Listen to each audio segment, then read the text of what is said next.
Okay, children, going ahead with the sums, extra sums of chapter 13. After today, now we will do some other chapter. Chapter 13 की फिर हमने काफ़ी practice कर ली होगी है अभी तक. Then we will do some other chapter. Anyway, जैसे मैंने कि MCQ sheet भेजी है आपको, इसमें मुझे थोड़े रेशियो वाले सम्स हैं, इसलिए मैं दिखाना चाहता हूँ. फर्स्ट क्वेश्चन है, if the radius of a cylinder is doubled and height is halved, then the curved surface area will be halved, doubled, same 4 times. Suppose V1 यानी ओरिजिनल था पाई आर स्क्वायर एच, ठीक है, और V2 जो नया है उसमें नए में उसने क्या बोला है, रेडियस जो है वो डबल कर दिया. तो जैसे जो रेडियस r था तो मैं अब लिखूंगा 2r और हाइट को आधा कर दिया, तो हाइट h थी तो मैं वो h/2 यहाँ सब्स्टिट्यूट करूंगा, ठीक है. पाई 2r का स्क्वायर और ये h/2. एक सेकंड के लिए हम v2 निकालें तो पाई u of 4r square upon h/2, 2 cut, तो v2 दिखता है आपको 2 आएगा आगे 2 पाई r स्क्वायर h. अब अगर आप ये और इसको कंपेयर करें तो आपको दिखता है कि v2 जो है इसका क्या हो जाता है, double, so it is doubled. तो इस तरह का क्वेश्चन आपको इस तरह से करना है. फिर देखते हैं question 3. If solid cylinder is melted and cast into a cone of same radius. एक सॉलिड सिलेंडर है, उसका फॉर्मूला क्या होता है, वॉल्यूम का पाई आर स्क्वायर एच. इसको हमने किस में कन्वर्ट कर दिया, कोन में, यानी वन, उसका वॉल्यूम आपको मालूम है 1/3 पाई आर स्क्वायर. यहाँ h2 और मैं h1 लिख रहा हूँ क्योंकि हाइट दोनों की डिफरेंट होगी, पर रेडियस बोला है कि दोनों का रेडियस सेम है. फिर क्वेश्चन है the heights of the cone and cylinder are in the ratio, ये पूछा है. यहाँ लिखा है देखो, heights of cone and cylinder, तो कोन की ऊपर रखनी है और सिलेंडर की नीचे रखनी है. तो pi cut, R square cut, 3h1 is equal to h2. अब जैसे यहाँ लिखा है इसमें height of cone and cylinder, cone की h2 है तो कोन की ऊपर रखनी है, सिलेंडर की नीचे रखनी है, तो ये h2/h1, यानी रेशियो क्या है आपका 3:1. इस स्टेप पे कई बच्चे मिस्टेक कर देते हैं कि वो h1/h2 लिख देंगे, बट h1/h2 का रेशियो लिखा तो क्या आंसर आएगा 1:3, और वो हो जाएगा सिलेंडर इज टू कोन. यहाँ इसने स्पेसिफिकली बोला है the heights of cone and cylinder are in the ratio. कई बार किसी क्वेश्चन में ये लास्ट सेंटेंस में लिखा होगा and their heights are in the ratio, तो उसमें फिर आप दोनों में से कोई भी आप या तो h2/h1 का रेशियो लिख सकते हो या h1/h2 का, पर यहाँ इसने स्पेसिफिकली बोला है the heights of the cone and cylinder are in the ratio. तो जब भी ऐसा क्वेश्चन है तो कोन का ऊपर रखना है, सिलेंडर का हाइट नीचे रखना है, या जो भी सॉलिड्स आपको दिए वो क्वेश्चन. जैसे मैं कहता हूँ हमेशा, जो रेशियो वाले सम होते हैं उसमें बस अंडरस्टैंडिंग होती है, कैलकुलेशन तो ऑलमोस्ट होती ही नहीं, जैसे आपने अभी देखा. Question number 4. If the surface area of the sphere is this, then the volume is this. तो ऑब्वियसली सरफेस एरिया से आप रेडियस निकाल सकते हैं, फिर आप वॉल्यूम निकाल सकते हैं. Question number 5. The ratio of total surface area of a sphere and hemisphere of same radius is this.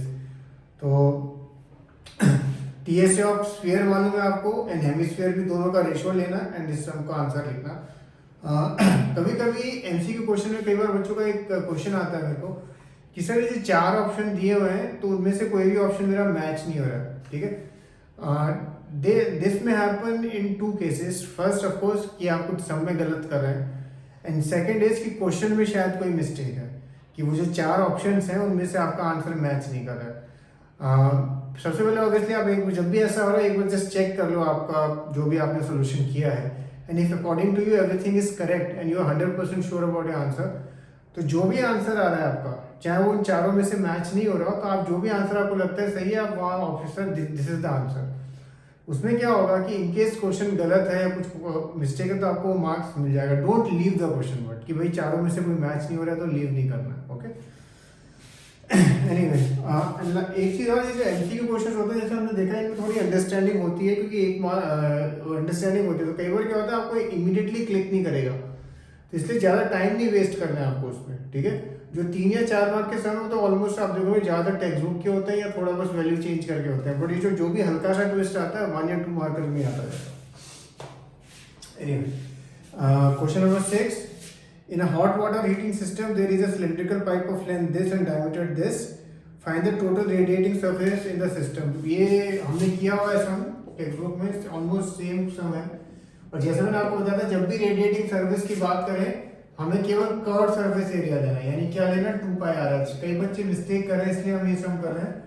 2πr बस कैलकुलेट करना होता है आप इसमें, ठीक है, ऊपर नीचे का नहीं करते हैं। मानते जो हीट जो रॉड होती है वो केवल उसका कर्व सरफेस एरिया से आता है।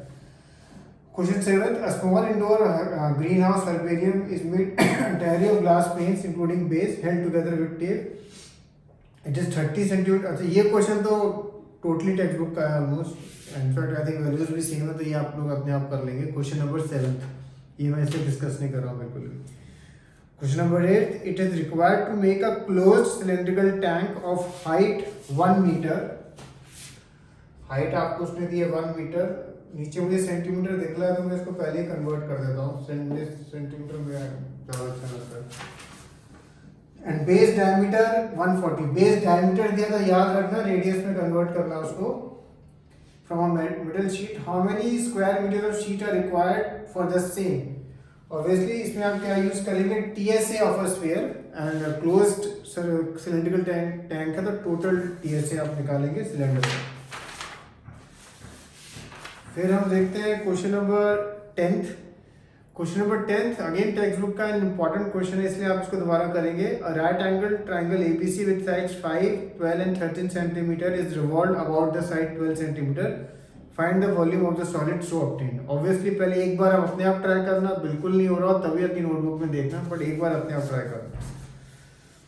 Question number 11, find the curved surface area and total surface area of a cylinder whose radius and height is this। इसमें सब कुछ given है, it's totally straightforward sum। The ratio of the curved surface area to the total surface area of a right circular cylinder is this, find the volume of the cylinder if TSA is this।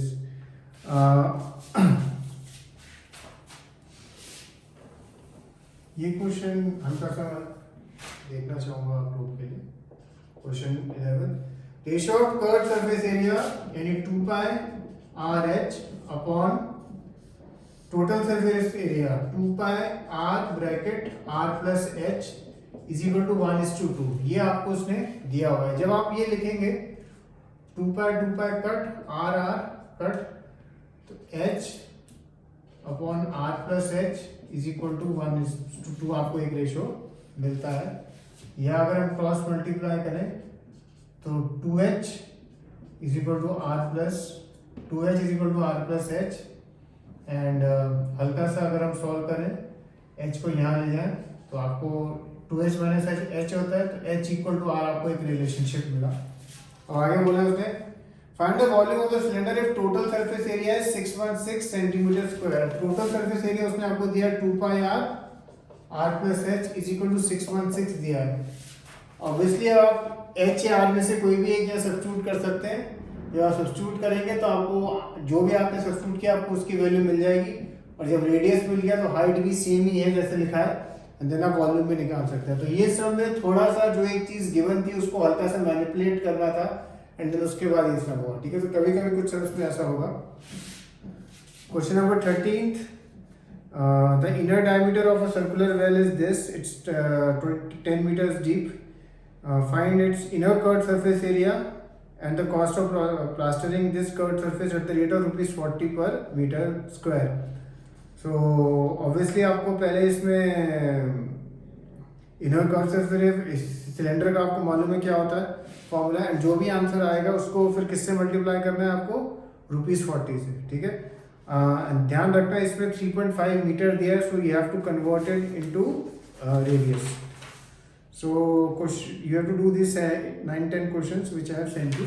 Okay. Cheers.